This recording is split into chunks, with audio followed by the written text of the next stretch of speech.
Hemos hablado bastante de lo que fue este juicio, un juicio que se hizo mucho más largo de lo que se había calculado inicialmente. Esta es la primera oportunidad para hablar con el abogado de uno de los enjuiciados, Enrique Tarrio. Hablo del grupo Proud Boys, hablo de las acusaciones por su participación, hablo de todo el grupo en este caso, en los sucesos lamentables del 6 de enero del 2021 con el ataque al Capitolio, y es un placer decirle bienvenido a un caballero con quien contamos habitualmente como especialista en el mundo legal, y tuvimos que decirle hasta luego por un tiempo porque estuvo encerrado, como quien dice, en la capital durante meses. Me acompaña el abogado Sabino Jáuregui. Gracias por estar aquí. Buenas noches, gracias por invitarme.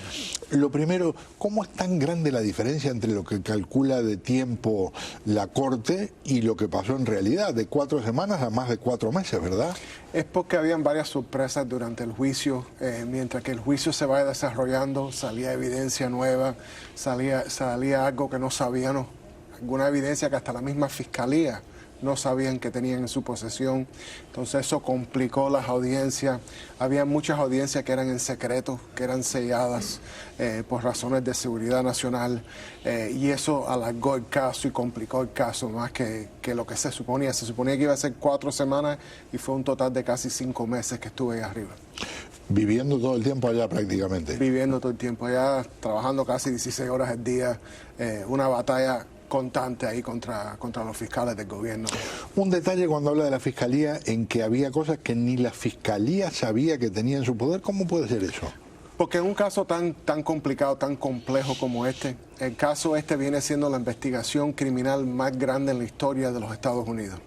La evidencia era tan grande que estaba puesto en una nube del gobierno. Cientos de miles de horas de video, de fotos. Es el caso criminal que es más evidencia digital que ha tenido en la historia del mundo. Entonces, mucha de esa evidencia estaba en la posesión de la FBI. Y como tenía que ver con seguridad nacional, hay un dicho en inglés, need to know basis, sí, and you don't need to know. Hasta los mismos fiscales no tenían el nivel de seguridad para accesar alguna de esta evidencia en el caso. Para que no se me pierda nadie, lo que dice, vamos a decir en español criollo, sería planteado de una forma que si no necesita saber, no tiene acceso a esa información. Correcto. Y entonces me imagino, en la medida que iba pasando el proceso, aparecían cosas que sí podían compartir, y ahí, vamos a decir, empezamos un nuevo capítulo. Correcto. Para darte un ejemplo, al principio del juicio no se sabía que habían 8 informantes, un mínimo de 8, porque no se sabe el número total de informantes de la FBI adentro de los Proud Boys, adentro de la organización, y informantes que estaban presentes en enero 6, en el ataque en el Capitolio. Habían informantes de la FBI que entraron al Capitolio. Eso no se sabía cuando se empezó el juicio. Y se fue poquito a poco, mientras que se iban interrogando los testigos en el juicio, salía un secreto, después salía otro secreto y salía otro secreto.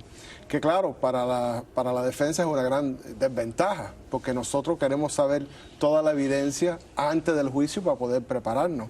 Entonces era una sorpresa atrás de la otra durante el juicio, y eran sorpresas que hasta la fiscalía tampoco sabía o decían que no sabían. Cada abogado obviamente tiene como elemento principal de interés lo que ocurra con su cliente. Al mismo tiempo, cuando hay 5 personas siendo juzgadas por acusaciones similares, ¿se intercambia información entre abogados de la defensa? En este caso sí, porque la defensa de nosotros era que no había una conspiración para asaltar el Capitolio enero 6. Así que sí, trabajamos más o menos en equipo. Las defensas no eran exactamente iguales, pero tratábamos de no hacernos daño innecesario, porque la defensa era más o menos lo mismo, que no hubo asalto en el Capitolio. Entonces, si alguien tenía una evidencia que pudiera ser beneficiosa para otras personas, se intercambiaba esa información, esa evidencia. Igual que ciertos abogados tienen una especialidad en la ley penal que otros no tienen. Entonces, si hay un tema que esa es la especialidad de ese abogado toma el líder en ese tema y el otro abogado en otro tema. Así que se trabajaba en equipo. La fiscalía también trabaja en equipo. La fiscalía eran 5 fiscales para manejar ese caso, y el gobierno escogió los mejores del país. Uno de Nueva York, uno de California, uno de Boston, uno de DC, y ellos hacen un equipo, igual que la defensa hace un equipo, para ir a la batalla de un juicio. Oí bien que la defensa era que no hubo un asalto al Capitolio. No que no hubo un asalto, sino que no hubo una conspiración para asalto. Y una conspiración en los términos más básicos es un arreglo entre de dos o más personas a cometer un delito, un plan o un esquema ilegal. De que hubo un asalto en el Capitolio, que hubo un ataque en el Capitolio, lo hubo, es obvio. Ahora, la acusación es que si hubo una conspiración antes de Una de las 6. acusaciones. Correcto. La principal, en realidad, ¿no? La más importante, la que es conspiración a sedición, conspiración a obstruir un official proceeding, que es un procedimiento oficial, que es el conteo del voto electoral, y otras conspiración de atacar policía y ese tipo de cosas. Sabino, Tarrio tiene en el pasado colaboración con el FBI. Sí. Eso incluso creo que hasta lo reconoció públicamente en más de una ocasión. Eso puede ayudar, aunque no tenga que ver, él no ayudó que se sepa, no fue informante de esta situación, pero ¿puede ayudar para la sentencia?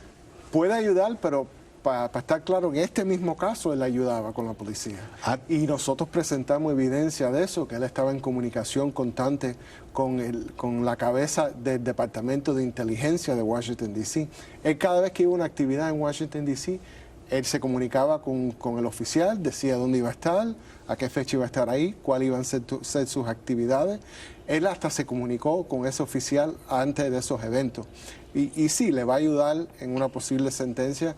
La sentencia la tenemos para septiembre, y de ahí empieza el proceso de la apelación del caso. Cuando hablamos de eso, hay una sentencia, ¿tienen que ir a prisión mientras se desarrolla el proceso de apelación o hay nuevas audiencias de fianza o algo por el estilo? En este caso no le dieron fianza a nadie, nunca han estado libres. El momento que fueron arrestados, ellos los consideraron a estos acusados de los Proud Boys como un peligro a la sociedad, entonces no le dieron fianza a ninguno de ellos. Desafortunadamente, ellos tienen que mantenerse presos mientras que se litiga el proceso de la apelación, que puede tardar hasta 2 años. Así que desafortunadamente tienen que mantener presos. Ganamos varias de las acusaciones en el caso, pero se perdieron otras, y la más seria, claro, que es la acusación de sedición. Ahora, en este caso hay muy buen campo para una apelación, porque la Fiscalía usó una teoría nueva para acusar a estos hombres de los Proud Boys. Una teoría que nunca se ha visto en la ley antes, que no tiene precedente, no tiene precedencia. Así que esto definitivamente va a ir a la Corte de Apelación, y si la Corte de Apelación falla a favor de la Fiscalía, estamos hablando de leyes completas nuevas de interpretación de la ley de conspiración. ¿Qué es la parte fundamental de la nueva teoría? La nueva teoría de la Fiscalía es que una persona puede ser encausado por las acciones de otras personas. Entonces ellos hicieron esta teoría nueva que ellos le llaman the tools theory, la teoría de herramientas, que basado en la teoría nueva de ellos, usted puede ser acusado por las acciones de otra persona que tú utilizaste como una herramienta en una conspiración criminal. Para darte un ejemplo, aquí en enero 6, la teoría de ellos es que los Proud Boys tenían una conspiración de atacar el Capitolio, por ejemplo. Y hay otras personas que estaban ahí enero 6, que no hablaron con mi cliente, que no se comunicaron con él, que no fueron parte de la conspiración o del plan de la conspiración, pero que ellos actuaron igual que actuaron los clientes como herramientas de ellos para atacar el Capitolio. Eso nunca se ha hecho en la ley penal de los Estados Unidos. Es guilt by association. Sí, culpable por asociación. Por asociarse nada más con ellos. Así que eso es algo completamente nuevo, algo que nosotros pensamos que el juez no debe haber dejado entrar como evidencia, y desafortunadamente el juez dejó que toda esa evidencia entrara en este juicio. Un dato curioso es que Tarrio no está presente el 6 de enero físicamente. Correcto. En el Capitolio. ¿Por qué? Bueno, porque él es arrestado enero 4 y él es arrestado por otras acciones que él tuvo en Washington, D.C. A él lo acusaron de quemar una bandera de Black Lives Matter y de tener unos peines de un rifle que eran ilegales. Cargadores. Correcto. Eso era legal en Virginia, pero al momento que cruzó la línea a Washington, D.C., se vuelven ilegales. Entonces lo meten preso, no sabía eso, lo meten preso por eso y por la bandera. Y el juez le pone una orden judicial diciendo que él se tenía que ir de Washington, D.C. para enero 6. Entonces él se va para Baltimore. La teoría de la fiscalía es que seguía organizando los planes del asalto en el Capitolio desde el hotel de él en Baltimore. Es el argumento que ellos usaron en el juicio. ¿Te quedas conmigo unos minutos? Claro. Vamos a hacer una pausa. Vamos a hacer una breve pausa y regresamos conversando con Sabino Jauregui, abogado de Enrique Tarrio, uno de los líderes del grupo Proud Boys, que fueron encontrados culpables de múltiples acusaciones, incluyendo la conspiración sediciosa que nos explicaba recién nuestro invitado. Ya volvemos.